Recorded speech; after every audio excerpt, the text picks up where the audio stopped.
దేవుని శక్తి నీ మీద పని చేయకుండా, దేవుని ప్రభావం నీలో నుండి ఆత్మలను దర్శించకుండా ఒక ఉజ్జీవం నీ ద్వారా జరగదు. ఒక గ్రామమైన, పట్టణమైన, ప్రదేశమైన, ప్రాంతమైన నీ ద్వారా కదలాలి అంటే దేవుని ప్రభావంతో నువ్వు నింపబడాలి. దేవుని శక్తి నీలో కార్యరూపం దాల్చాలి. దేవుని శక్తి నీలో నుండి బయలు వెళ్ళాలి, అనేకులను దర్శించాలి.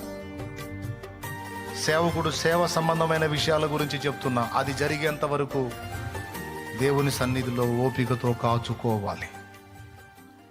మీకు కూడా చెప్తున్నా, మీరు కూడా అనేక ఆత్మల్ని రక్షించున్నట్లు, అనేక జీవితాల్లో కార్యాలు చూచున్నట్లు, మీ బ్రతుకుల్లో కూడా కార్యాలు చూచున్నట్లు దేవుని సన్నిధిలో పట్టుదలగా, ఓపికతో, విసుగక నిత్యము ప్రార్థించాలి. గుర్తుపెట్టుకో, నువ్వు ప్రార్థించే ప్రతి దినము లెక్కించబడుతుంది.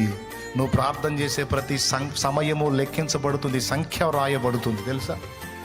ఏలియా 7 సార్లు ప్రార్థించాడని ఎట్లా చెప్పావు నువ్వు? దేవుడు రాయిస్తే చెప్పావు. అంటే ఎన్నిసార్లు ప్రార్థించాడో కూడా లెక్క రాసుకున్నాడు దేవుడు.